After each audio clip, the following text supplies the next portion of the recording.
सभी भक्तों को षटतिला एकादशी की हार्दिक शुभकामनाएं। आज हम एक बहुत ही पवित्र महत्वपूर्ण एकादशी की कथा सुनेंगे जिसे षटतिला एकादशी कहा जाता है। यह एकादशी विशेष रूप से भगवान श्री विष्णु के उपासकों द्वारा बड़े श्रद्धा भाव से सुनाई जाती है। इस दिन का व्रत करने से सभी पापों का नाश होता है और भगवान विष्णु की विशेष कृपा प्राप्त होती है। तो आइए इस पवित्र दिन की कथा को ध्यान से सुनते हैं जिसे हम सबके जीवन में शुद्धता और सुख समृद्धि का वास हो। भगवान श्री कृष्ण के श्रीमुख से हमने बहुत सी एकादशियों का माहात्म्य सुना है, लेकिन आज हम षटतिला एकादशी की कथा सुनते हैं और उसका क्या माहात्म्य है। एक बार अर्जुन ने कहा, हे केशव, आपके श्रीमुख से एकादशियों की कथाएं सुनकर मुझे असीम आनंद की प्राप्ति हुई। हे मधुसूदन, कृपा कर अन्य एकादशियों का माहात्म्य सुनाने की भी अनुकंपा करे। हे अर्जुन, मैं माघ मास के कृष्ण पक्ष की षटतिला एकादशी की माहात्म्य और कथा सुनाता हूँ। एक बार दालव ऋषि ने पुलस्त्य ऋषि से पूछा, हे ऋषि श्रेष्ठ, मनुष्य मर्त्युलोक में ब्रह्म हत्या आदि महापाप करते हैं और दूसरों के धन की चोरी तथा दूसरों की उन्नति देखकर ईर्ष्या आदि करते हैं। ऐसे महान पाप मनुष्य क्रोध, ईर्ष्या, आवेग और मूर्खतावश करते हैं और बाद में शोक करते हैं कि हाय, यह हमने क्या किया। हे महामुने, ऐसे मनुष्य को नरक से बचाने का क्या उपाय है? कोई ऐसा उपाय बताने की कृपा करें जिससे ऐसे मनुष्यों को नरक से बचाया जा सके, अर्थात उन्हें नरक की प्राप्ति न हो। ऐसा कौन सा दान पुण्य है जिसके प्रभाव से नरक की यात्रा से बचा जा सके? इन सभी प्रश्नों का हल आप कृपा पूर्वक बताइए। दालव ऋषि की बात सुनकर पुलस्त्य ऋषि ने कहा, हे मुनि श्रेष्ठ, आपने मुझसे अत्यंत गुण प्रसन्न किया है। इससे संसार में मनुष्यों का बहुत लाभ होगा, जिस रहस्य को इंद्र आदि देवता भी नहीं जानते। यह रहस्य मैं आपको ही बताऊंगा। माघ मास आने पर मनुष्य को स्नान आदि से निवृत्त होना चाहिए। इंद्रियों को वश में करके काम, क्रोध, लोभ, मोह, ईर्ष्या, अहंकार आदि से सर्वथा बचना चाहिए। पुष्य नक्षत्र में गोबर, कपास, तिल मिलाकर उपले बनाने चाहिए। इन उपलों से हवन करना चाहिए। जिस दिन मूल नक्षत्र और एकादशी तिथि हो तब अच्छे पुण्य देने वाले नियमों को ग्रहण करना चाहिए। स्नान आदि से नित्य क्रम से देवों के देव भगवान श्री हरि का पूजन व कीर्तन करना चाहिए। एकादशी के दिन उपवास करें, रात को जागरण हवन करें।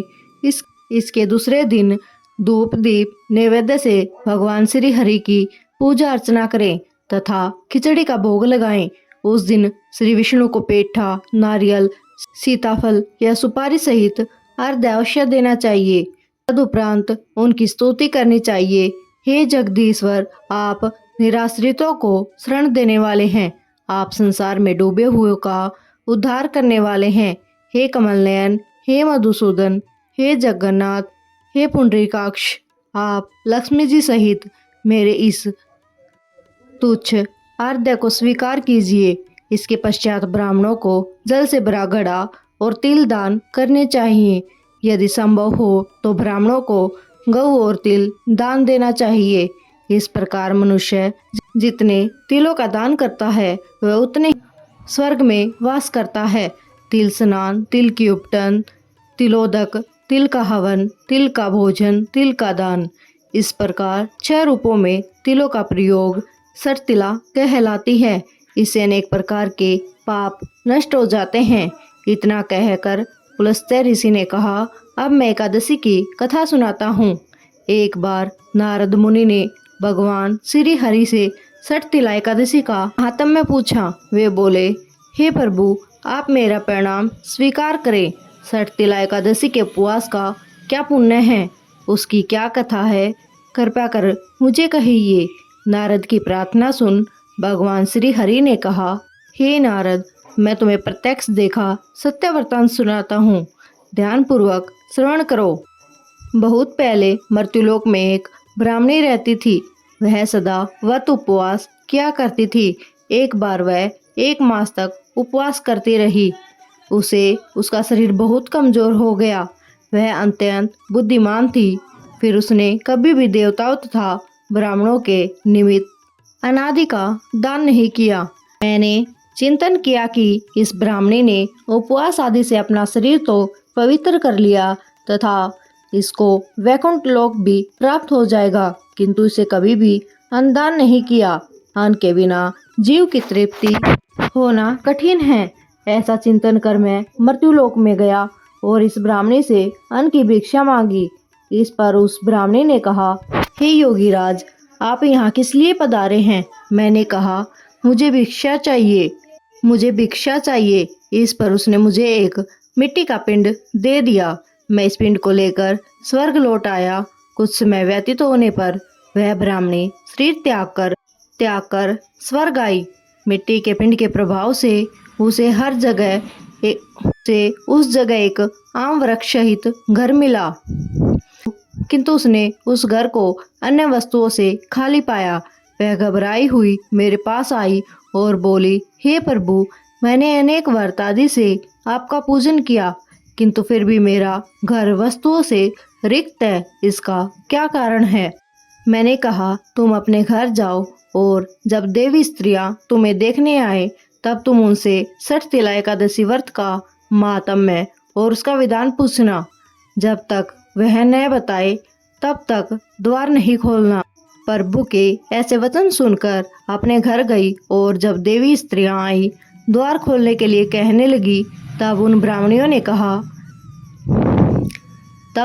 ब्राह्मणी ने कहा, यदि आप मुझे देखने आई हैं तो पहले मुझे सठ तिला एकादशी का महात्म्य बताएं।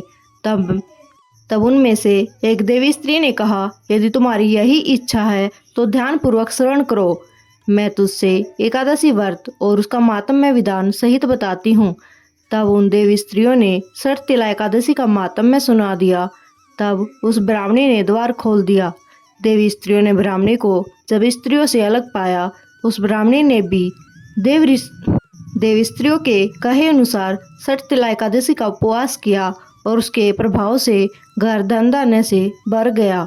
अंत ए पार्थ, मनुष्य को अज्ञान को त्याग कर सठ तिला एकादशी का उपवास करना चाहिए। इस दिन एकादशी के व्रत करने से होने वाले जन्म जन्म की निरोगता प्राप्त हो जाती है। इस उपवास से मनुष्य के सभी पाप नष्ट हो जाते हैं।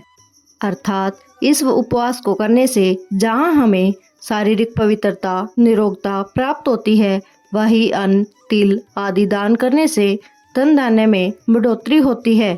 इससे यह भी सिद्ध होता है कि जो मनुष्य जैसा दान करता है, शरीर त्यागने के बाद उसे फल भी वैसा ही प्राप्त होता है। अतः धार्मिक कृत्यों के साथ साथ हमें दान आदि अवश्य करना चाहिए। शास्त्रों में वर्णित है कि बिना दान किए कोई भी धार्मिक कार्य संपन्न नहीं होता। ओम जय श्री हरि।